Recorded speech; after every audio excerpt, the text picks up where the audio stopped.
마가복음 제5장. 예수께서 바다 건너편 거라사인의 지방에 이르러 배에서 나오심에 곧 더러운 귀신 들린 사람이 무덤 사이에서 나와 예수를 만나니라. 그 사람은 무덤 사이에 거처하는데 이제는 아무도 그를 쇠사슬로도 맬 수 없게 되었으니 이는 여러 번 고랑과 쇠사슬에 매였어도 쇠사슬을 끊고 고랑을 깨뜨렸음이로라. 그리하여 아무도 그를 제어할 힘이 없는지라 밤낮 무덤 사이에서나 산에서나 늘 소리 지르며 돌로 자기의 몸을 해치고 있었더라. 그가 멀리서 예수를 보고 달려와 절하며 큰 소리로 부르짖어 지극히 높으신 하나님의 아들 예수여, 당신이 무슨 상관이 있나이까? 원하건대 하나님 앞에 맹세하고 나를 괴롭히지 마옵소서. 더러운 귀신아, 그 사람에게서 나오라. 내 이름이 무엇이냐? 내 이름은 군대니 우리가 많음이니이다 하고 자기를 그 지방에서 내보내지 마시기를 간구하더니 마침 거기 돼지의 큰 떼가 산 곁에서 먹고 있는지라. 이에 간구하여 우리를 돼지에게로 보내어 들어가게 하소서. 허락하신대 더러운 귀신들이 나와서 돼지에게로 들어가매 거의 2,000마리 되는 떼가 바다를 향하여 비탈로 내리다라 바다에서 몰사하거늘.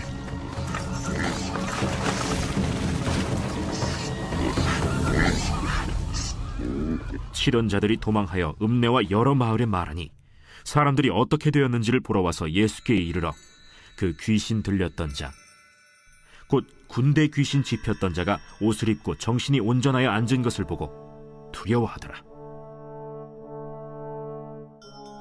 이에 귀신 들렸던 자가 당한 것과 돼지의 일을 본 자들이 그들에게 알림해 그들이 예수께 그 지방에서 떠나시기를 간구하더라.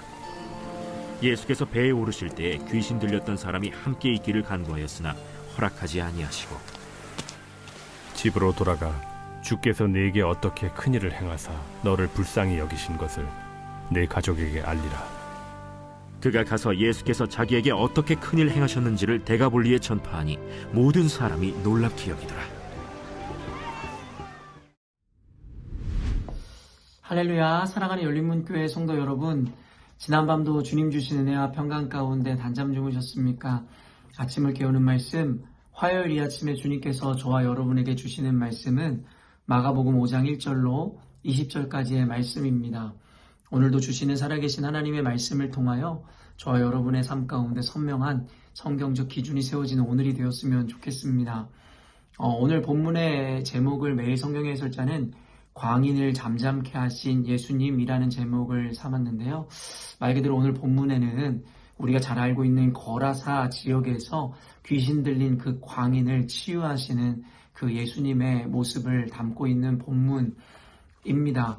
말 그대로 광인이라 함은 미친 사람 정도라고 우리가 해석해 볼 수 있을 것 같은데요. 그들이 이 거라사에 있었던 그 자가 광인이 된 이유는 오늘 성경에 나오듯이 귀신이 들렸기 때문이다라는 것이죠. 귀신 들림과 이 미친 것, 이 개념에 대해서 우리가 좀 구분해서 사용할 수 있어야 된다라고 이야기했는데요.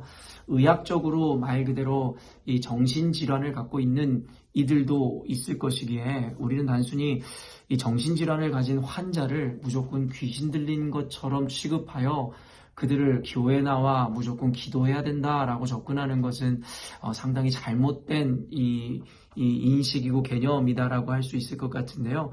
그렇기 때문에 단순히 정신질환으로 인해서 간단하게 어떤 호르몬이나 어떤 이 약을 통해서 조절하면 그가 정상인과 같이 살아갈 수 있을 것을 괜히 그가 귀신 들렸다 하며 교회 와서 기도를 받고 무조건 기도해야 치유받는다라는 생각을 하는 것은 대단히 잘못됐다라는 개념입니다. 그렇기 때문에 단순히 정신질환인지 아니면 귀신 들림인지에 대해서 우리는 분별할 수 있는 영적인 분별력을 키우는 것도 굉장히 중요하다라는 생각을 해보게 됩니다. 그런데 이와 같은 개념과는 좀 다르게 우리가 또 다른 의미에서 이와 같은 현상을 한번 생각해 본다면 언젠가도 이야기했지만 이 정신질환, 정상이 아니다라는 개념은 사실은 의학적으로 딱히 어떻게 딱 분명한 규정이 있는 것은 아니다라는 생각을 해보게 됩니다. 혹 규정이 있다 치더라도 각자가 어떤 의학계라든가 어떤 누군가가 정해놓은 어떤 기준에 의해서 그것에 부합되거나 그것을 넘어선 자들은 정상이라고 이야기한다든가 그것에 미치지 못하는 자들은 정신질환자라든가 뭔가 조금 부족한 자다라고 규정할 뿐 그것이 절대적인 기준이 될 수 없다라고 언젠가도 여러분에게 나누었습니다. 말 그대로 그 기준을 얼마나 높이고 낮추느냐에 따라 오늘날 비정상이고 정신질환이라고 평가받는 자가 도리어 정상이 될 수도 있는가 하면 반대로 정상이라고 취급받는 자가 그 기준을 어디에 설정하냐에 따라 비정상이 되고 정신질환자가 될 수도 있다라는 것입니다. 그런 의미에서 결국엔 누가 정상이고 누가 비정상이며 누가 정신질환자이고 누가 그렇지 않은 자인지에 대해서 우리가 규정하기란 그렇게 쉽지 않다라는 것이에요. 그렇기 때문에 저는 오늘날을 살아가고 있는 사람들이 단순히 어떤 기준에 의해서 정상, 비정상, 정상인과 정신질환자를 나눌 것이 아니라 기본적으로 우리는 모두 정상적인 자가 아니고 모두가 각자 저마다의 정신질환을 갖고 있다라고 평가하는 것이 더 옳지 않는가라는 생각을 해보게 된다라는 거예요. 겉모양은 그저 정상인 같지만 각자의 경험이나 또 그로 말미암아 생겨진 트라우마로 인해서 상처 내지는 연약함을 갖고 있다면 그 영역이 발동되는 순간만큼은 우리가 정상인이 아닌 정신질환자일 수 있다라는 생각을 해야 한다는 거예요. 그래서 우리는 늘 겸손해야 할 것이고 우리는 이 마음의 이 질환들, 이 상처들을 주님의 이름으로 치유함을 받아 건강한 자아를 가져서 건강하게 세상을 살아갈 필요가 있다는 것을 우리는 인식해야 한다는 것입니다. 그래서 누구는 비정상이고 정신질환자고 라고 우리가 평가하거나 손가락질할 것이 아니라 우리도 정상이 아니기에 우리의 어떤 영역이 아픈 상처나 어떤 트라우마를 가져 우리 역시도 정신질환자의 모습을 갖고 있을 수 있기에 우리에게 예수님이 필요하다라는 겸손함을 갖는 것이 기본적으로 아주 중요하다 이야기할 수 있을 것입니다. 결국엔 이와 같은 상처나 질환을 갖고 있는 자들은 결국엔 자기를 괴롭힐 수밖에 없다라는 거예요.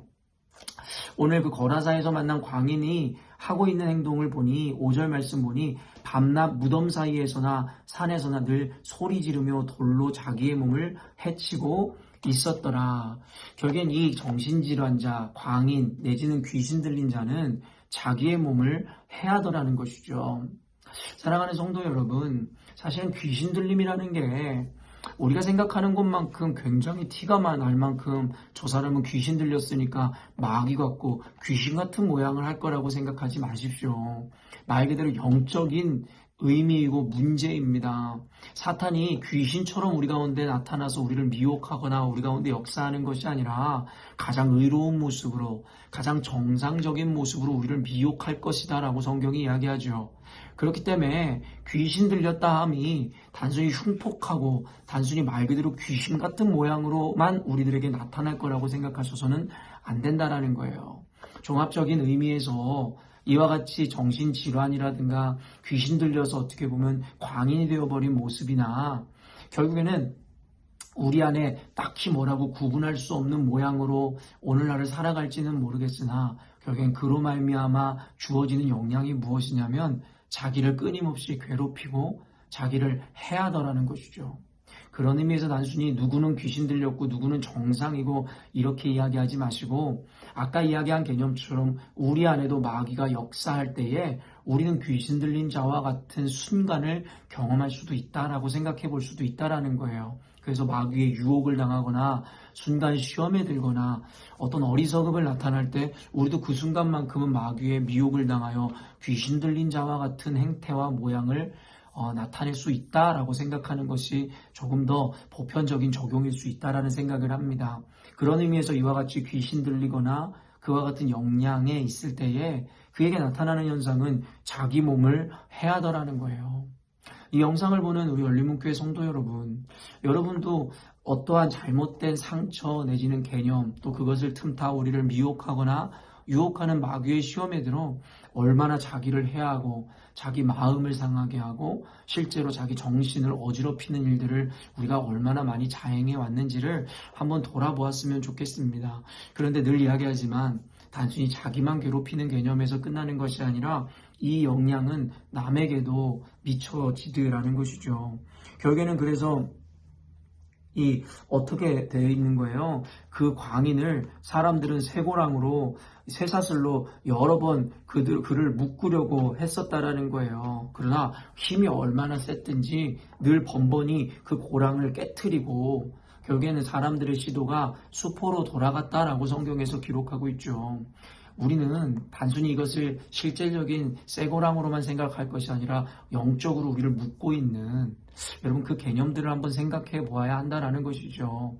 결국에는 하나님께서 우리를 이와 같은 어떻게 보면 말씀의 어떤 것을 우리를 제어하고 붙잡으려 하지만 우리는 번번이 그것을 깨뜨리고 늘 자신의 어떠한 상처라든가 연약함으로 인해서 하나님의 말씀이 옳음에도 불구하고 우리는 그것에 벗어나려고 하며 때로는 그것을 또 깨뜨리고 벗어나 늘 자신이 해오던 익숙함으로 그와 같은 죄악과 어리석은 가운데 살아갈 때가 참으로 많다라는 것입니다. 어찌됐든 간에 그 이후에 6절부터 보면 그가 예수님을 대면하여 결국 예수님께서 그 과정을 통해 그 귀신을 떠나가게 하더라는 거예요. 그리고 우리가 잘 알고 있듯이 그 주변에 있었던 그 돼지 떼에게 그 군대 귀신이 들어가서 결국에는 이 몰살당하는 장면, 바닷가에 이 몰사되어지는 장면을 우리가 너무나도 잘 알고 있습니다. 사실은 그 귀신이 예수님을 만나니 두려워 떨더라는 것이죠. 그러면서 어찌 보면 사람도 알아보지 못하던 그 예수님을 귀신은 알아보더라는 거예요. 여러분, 우리 안에 하나님의 말씀이, 그 예수님의 인격이 다가올 때마다 우리 안에 때로는 두려움이 있고 고통이 주어지는 의미를 한번 생각해 보자는 것입니다. 다시 한번 이야기하지만 귀신 들렸다라는 그 개념을 너무 무슨 미치거나 신들린 사람 정도의 개념으로만 이해하는 것이 아니라 우리 안에 있는 연약함과 어리석음이 그와 같은 마귀의 계략과 유혹에 넘어가 우리가 연약함 가운데 있는 그 순간을 생각해 볼 수 있다라는 거예요. 그러니까 결국에는 예수님의 말씀이 그 인격이 우리 가운데 다가올 때에 그 귀신이 예수님을 알고 떨었듯이 본능적으로 우리 내면에 있는 그 연약함이 주의 말씀이 다가올 때마다 고통스러워하고 그것에 대해서 떠나가려고 하고 피하려고 하는 마음들이 있더라는 거예요. 그래서 우리는 이 사실을 안다면 절대 굴복하지 말아야 할 것이고 도리어 하나님 말씀 앞에 우리는 납작 엎드려져야 될 것이다라는 것이죠. 그때에 귀신들이 떠나가듯이 우리 안에 있는 어리석음과 연약함과 이 죄악된 모습들이 우리에게 더 이상 영향을 끼칠 수 없다라는 것입니다. 어찌되었든지 간에 그렇게 그 귀신들은 이 돼지떼에 옮겨부터 바닷가에 몰살하게 되었다라는 것이죠. 근데 참 재밌는 반응이 14절부터 나오게 되는데요. 그 돼지 주인들의 반응 말입니다. 이 이야기를 전해들은 그들이 두려워하더라는 거예요. 귀신이 들렸던 광인 모두가 알고 있었을 것인데 그에게 귀신이 떠나갔다. 이 권세를 가지고 있는 예수님에 대한 경외감, 말 그대로 그것에 대한 두려움 그 자체이기도 하겠지만 그 뒤에 문맥을 보니 단순히 이 같은 두려움뿐만 아니라 여러분 16절에서 17절 보니 이에 귀신 들렸던 자가 당한 것과 돼지의 일을 본 자들이 그들에게 알림해 그들이 예수께 그 지방에서 떠나시기를 간구하더라는 거예요. 여러분 이것이 정말 우리가 주목해 볼 만한 이 내용일 것 같은데요. 어찌 보면 이와 같은 위대한 일을 행하신 것은 하나님의 아들밖에 하실 수 없는 일이겠죠. 귀신들이 그 아들을 보므로 벌벌 떨고 그 가운데 떠나가는 일들을 감히 어떤 인간이 해낼 수 있겠냐라는 거예요. 그렇다면 우리가 생각할 때에 그와 같은 예수님을 우리가 따르고 그분을 높이고 그분이 더욱더 자신들과 함께하기를 원하며 그 구원이 그 은혜가 임하기를 원해야 될 것인데 그 돼지떼의 주인들은 예수님께서 도리어 떠나가시기를 간구하시더라는 거예요. 여러분 1차원적으로 우리가 생각해 볼 수 있는 이유가 무엇이겠습니까? 말 그대로 자신들이 입은 경제적인 피해 때문이었습니다. 말 그대로 돼지의 주인들의 반응 아닙니까? 그러니까 예수님이 함께 하심으로 말미암아 이보다도 더 큰 피해를 당할 수도 있다라는 두려움이었다라는 거예요. 여러분 이들의 어리석음을 보면 참으로 안타깝다는 생각이 듭니다. 무엇이 더 중요한 가치이고 그렇지 않은 것인지에 대해서 알지 못하더라는 거예요. 그래서 성경에서는 여러분 이 금을 그리고 이 진주를 이와 같은 보석을 보화를 돼지나 개에게 던지지 말라는 이야기를 하죠. 왜냐하면 그들은 그 가치를 알아보지 못함으로 그것을 짓밟을 것이다 라고 이야기하니까요. 여러분 이와 같은 그 예수님의 말씀이 이자들에게 그대로 적용이 되더라는 거예요. 물론입니다. 그들이 피해를 본 그 경제적인 손실, 그것이 그들에게는 1차적으로 표면적으로 살갗에 와닿는, 피부에 와닿는 피해였을 것입니다. 그러나 그들이 그 피해에 매몰되는 것이 아니라 예수님이 어떤 이인 줄을 알았다면, 그가 그들에게 베풀어 줄 수 있는 그 구원과 그 은혜가 어떤 가치인지를 알았다면 과연 그들이 입은 경제적 피해에 관심을 가졌겠습니까? 아니면 그것보다 더 귀하고 가치로운 것에 관심을 기울였겠는가? 라는 것이죠. 여러분 오늘날 우리에게도 주는 교훈이 상당하다라는 것입니다. 예수를 믿는 자들은 이와 같은 희생과 피해가 분명히 있을 것이다라고 성경에서 이야기하죠. 그럼에도 불구하고 그 피해받는 것을 두려워할 것이 아니라 그보다 비교할 수 없는 가치를 주시는 그 은혜의 시선을 맞추라고 이야기하고 있더라는 거예요.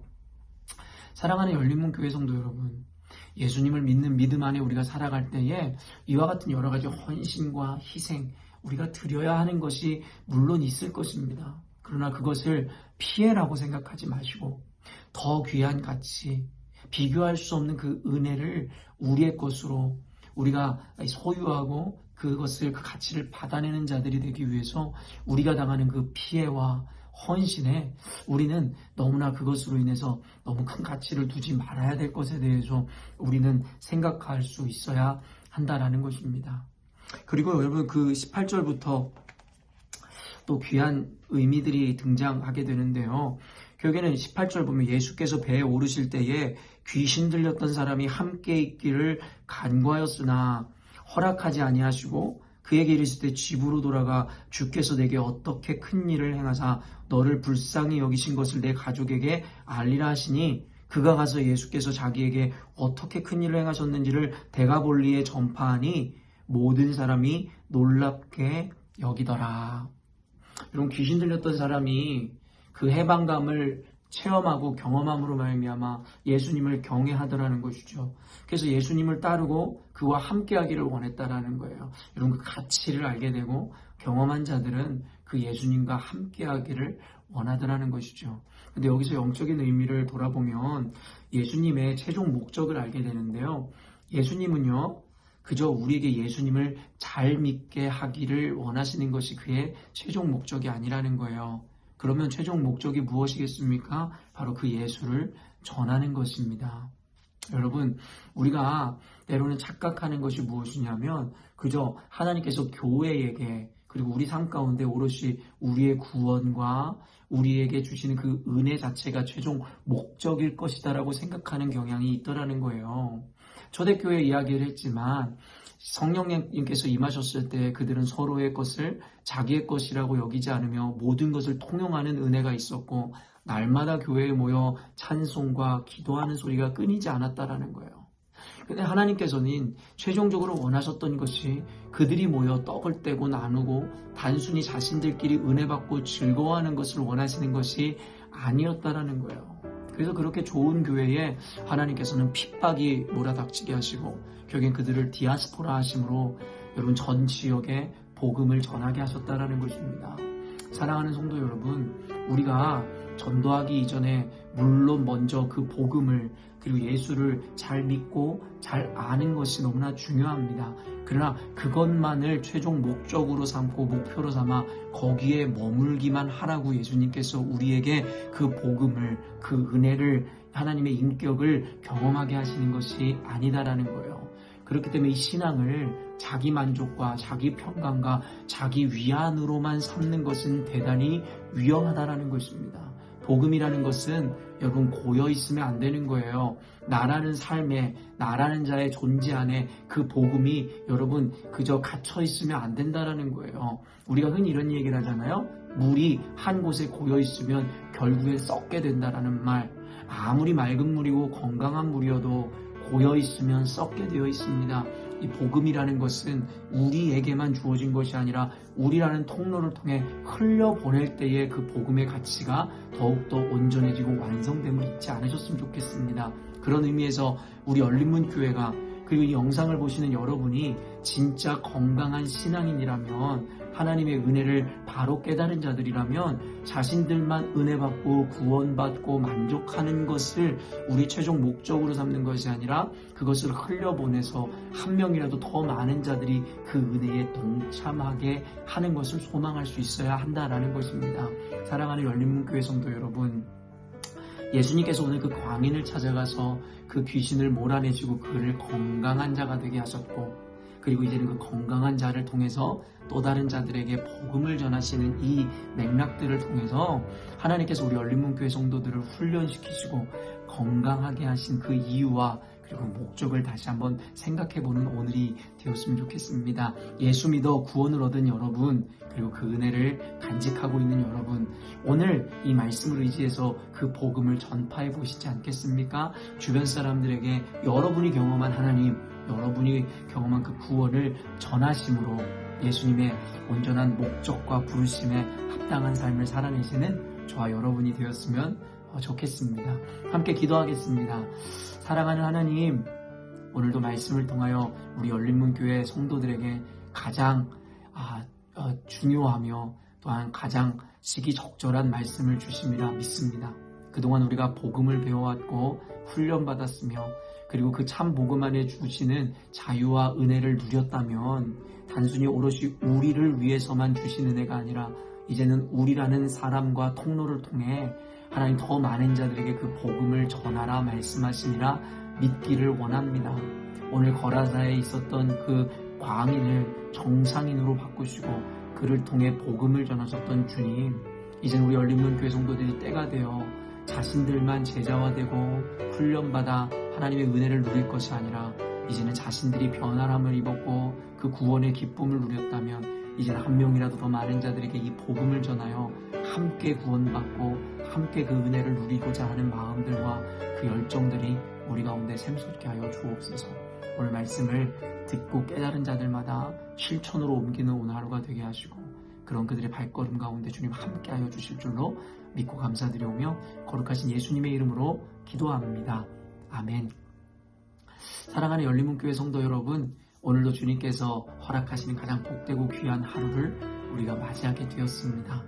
오늘도 주님과 동행하심으로 말미암아 하나님께서 기뻐하시는 열매 맺는 삶을 사시기를 원하고, 그로 말미암아 하나님의 도우심을 또 하나님의 인도하심을 마음껏 경험하시는 오늘이 되었으면 좋겠습니다. 아침을 깨우는 말씀은 내일 아침에 또 만나도록 하겠습니다.